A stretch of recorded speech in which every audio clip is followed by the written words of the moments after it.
Welcome to WagerTalk TV. It is Super Wildcard Weekend. I'm Kelly Stewart, joined by John Ryan of SportsMemo.com and Ralph Michaels of WagerTalk.com. You guys know Ralph. He is the king of TNA, and that is what we are talking now. Ralph, there's a couple of things you shared on Bet On It this week. Can you go over your two charts? Absolutely. I just want to make sure everyone knows this. And this is just information, guys. You do with it as you wish. You dissect it as you wish. And the first chart is simple.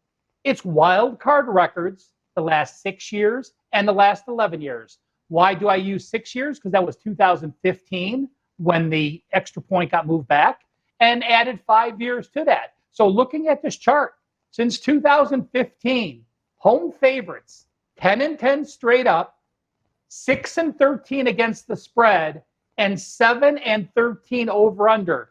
I can see Kelly thinking, favorites going 10-10 in the wild card round? That sounds like a couple money line underdog parlays. If we look at away favorites since 2015, they've gone 6-0 straight up. So be careful with that money line. But they've gone 3-3 against the spread and 1-5 over under. But the one thing I want you to take out of this chart, take a look at the over under. Since 2010, there have been 20 overs and 31 unders, a clear lean to the under in the wild card round. That is wild. I love that. We'll be looking for some more unders this weekend, as well as some of those barking dogs. Ralph, you have a couple of teams that are on this next chart that our producer Dan should be a little wary of. Yeah, Dan asked me to run some numbers earlier. He, of course, is an Eagles fan, as is mid-major Matt. So when he saw this chart, he cringed. This is simple, again, information. These are this year's teams versus opponents that also made the playoffs. So if we take a look, New England has only faced 5 playoff opponents this year, as has Tampa Bay, while Kansas City has faced 9 teams that made the playoffs. Statistically, the top playoff team, Arizona, plus 488 yards per game diff against playoff teams, and 5-2 ATS. And you got to mention the Packers, a perfect 6-0 ATS, and they were plus 350 yards per game diff. And look at those 2 Pennsylvania teams on the bottom. Both John Ryan from Pennsylvania and, again, Dan, an Eagles fan, Philadelphia, minus 431, Pittsburgh, minus 579, and our 2 Pennsylvania playoff teams, a combined 2-11 straight up and a combined 3-10 ATS against other teams that made the playoffs this 2021 NFL season. Yeah, we're going to have Marco scroll past that part of Bet On It this week. That one's going to hurt. John, speaking of Bet On It, everybody loved that segment you did for us with that extra little bit of TNA. So can you start us off with what you've dug up for this week? Sure, Kelly. Thanks for having me on the show. And I am glad that everybody liked that segment. We'll aim to please here again. We're going to look at teams here that are off a home win, and they're facing an opposition off of a divisional loss to a rival. And this game, of course, we're talking about the Las Vegas Raiders traveling to Cincinnati to take on the Bengals. Teams in that spot are now 39, 27, and 2 pushes against the number for 59% winning bets over the last 5 seasons. Now we can go one step further and add that if the road dog is off the straight up win, they are just 4-10 straight up, but we're really betting this against the spread. And the good news is that they're 11-3 against the number for 79% winners over the last 20 playoff seasons. So looks like the Raiders here are a good bet, and I wouldn't be surprised if they win outright. Ralph, John mentioned Vegas off a win. How about a team off an upset win? Well, Vegas, of course, off an overtime upset win. And I do want to point out, we're not here to slant one side. So while John's previous system said to face the Raiders, I also want people to be aware that if you are looking at a team off an upset win, they have only gone 5-7 straight up, 3-7-2 ATS, and 5-7 over under. So just looking at teams off an upset would say Vegas is a negative play. John's situation says Vegas is a positive play. That's where you need to decide what you want to do. And I do want to mention, when I looked in the database, going all the way back to 2010, only 2 teams have come into the playoffs pulling an outright upset each of their last 2 games like the Raiders did. They're off a Colts upset and they're off a Chargers upset. Those teams 0-2 straight up at ATS. Not a sample size we're going to worry about at all, but just to make you aware of that situation. John, let's stick with this Raiders team who scored 35 points last week. How have those teams done coming into this week? Well, Kelly, there's definitely a regression with these teams that output above 31 points. And let's look at 31 or more points for any playoff teams. So we know this going into the future of the playoffs as well. So teams that scored 31 or more points in their previous game are 27-39 straight up, but they're 36-28 with 1 push against the number for 56.2%. But the under is very impressive. The under is a solid performing 41-25, 62% winners over the last 20 seasons. And as we already know, Kelly, the Raiders scored 35 points in their overtime 3-point win with 3 seconds left to go in that gem. Playoff matchups in which the road team scored 35 or more in their previous game are 19-23 straight up, just 21-20 with 1 push against the number. But again, the under is a highly profitable 67% winning bets on a 28-14 record spanning the last 20 seasons. Ralph, does a team scoring 35 the week before the playoffs and then the under in the playoffs surprise you?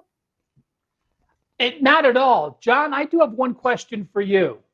Your numbers at 31 points and 35 points, that could be a playoff game as well, right? And then you carry it over to the next round?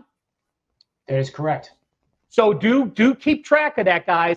I'm going to share with you what happens just in the wild card round. As we mentioned at the beginning, Kelly, 66% to the under in the wild card round. So no, that doesn't surprise me at all. I did look one step deeper and I pulled out 2 interesting facts. Teams that in the wild card that went over in the regular season finale. So both teams went over the total. That's San Fran and Dallas. That's Arizona and the Rams. And it is the Raiders. Cincinnati did push is the line I had, but some may have them as an over, so I'll mention it.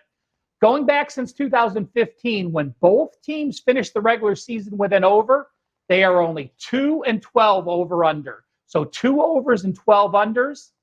And if both teams went under in their last game, it's only happened 5 times since 2015. All 5 have gone under the total. And since 2010, only 8 overs and 22 unders. So does not surprise me at all. And I do want to mention one more thing for our viewers. You know, there's 2 different ways to talk about over-unders, so we don't want to confuse you. John Ryan mentioned previously that the under is 41-25. While I do it a little bit different, and I say the over-under is 2-12. They both mean the same thing, but it depends how you use it in verbiage-wise. Absolutely. John, let's switch gears here. New England had a very late season bye, and down the stretch, they finished 1-3. As I already mentioned, Buffalo is my best bet this weekend, so I'm hoping you got something to support that. Yeah, you would think that the teams that lost 3 out of the last 4 games down the stretch would get cast into the gutter as ugly dogs. And every single time that has happened in the last 10 years, they have been installed as dogs. But I'm here to tell you that the Buffalo fans should be a little bit weary of the Patriots coming into town. You know, it's the old evil Darth Vader situation again. But road teams that ended the season losers of 3 of the last 4 games, as the Patriots did, are 5-6 straight up, but 8-2 against the number. I can feel the earthquake in Buffalo right now. 8-2 against the number would be the Patriots, and the under again here. It sounds like we have under for bets on every single playoff round of the wild card, which makes sense. Is amazing. 10-1 under, Kelly. So teams that are on 4 or more game win streak, and we're not trying to bash Buffalo here, but they just fall into this situation, and they're facing a divisional foe in the playoffs. It's not good news again. They're 1-3 straight up, 0-4 against the number since 2007. It's all working against Buffalo on those 2 angles. Yes, it is. All right. Speaking of New England, San Fran and Pitt These teams all played on the road last week, Ralph, and they all play on the road again this week. Did you find any to add to support a team going on the road for the second straight week into the playoffs? I just want to mention to John Ryan, you better be careful because Kelly already used Buffalo as a best bet. And you came with a 10-1 angle on the Patriots and an 0-4 angle on Buffalo. So you know what? These invites are hard to come by. You better learn to kiss up a little bit. Kelly, looking at teams that finished last season on the road, and now we're on the road again. You talked about New England. They played on the road at Miami. They're on the road. San Fran was on the road and on the road again, as is the Pittsburgh Steelers. Those teams playing back-to-back away games in the wild card round, 8-10 straight up, 8-2 against the spread, and 7-11 over under. So while there's nothing much to pull out of it, I bring this up because, yes, I was at a bar and someone was talking about how difficult it is to finish their regular season on the road and then come back and prepare for the playoffs and travel again. That hasn't been the case. 8-10 straight up, you'd be profitable betting those away teams on the money line, and 8-2 ATS. And just an FYI, when you look at teams like Buffalo, Philadelphia, and the Rams that are off home games and are playing at home again, they've been favorites, and they're 9-12 straight up, 8-12-1 against the spread. And listen to this, 6 overs and 15 unders. So again, as John mentioned, a lot of under trends in these situations. Buffalo, Philly, and Rams, 8-12-1 ATS spot, 6-15 over-under situation. John, let's talk about a trap game this week. We've got the 12-5 Dallas Cowboys, yet they're only a 3-point favorite to the 10-7 49ers. I think you and I are lined up here, and this was also in contention for my best bet, narrowly missed. But talk to me why you think this one screams to bet the Cowboys. Well, I'm glad we're aligned on this one, Kelly, after Ralph told me that it's going to be difficult to get back on the show again. But maybe we can get the producer to delete that Patriots thing out of the video. But this game here, the play is the 49ers. When this line came out, I was expecting maybe 4.5. After all, the public, who do they bet? They bet Dallas. Dallas is, whether you like it or not, they're America's team, and they're at home. Their offense is incredible in the flash stats. It's not so hot when you dig deep into the realms where Ralph and I go. So I'm all over the 49ers in this game. And it all has to do with simple things like win percentage. So we have a 12-5 team like Dallas going against a 10-7 team. San Francisco has the lower win percentage for the regular season. So as long as that lower win percentage team is not a double-digit underdog, but is a dog, and they're coming off a regular season last game win, they are 68-80 straight up, but 90, 55-3 for 62%, and a slight lean to the under again, 79-67 favoring the under for 55% winners. So I like San Francisco, I think, on the money line. I like it as well. As VR likes to say, don't forget to sprinkle just a little bit on that money line. I'm going to go back to you one last time. John, I know that you'd love to give a little bit of information about yourself, but one thing people don't know about you is how great you are at live in-game betting. So please share some of that with our viewers.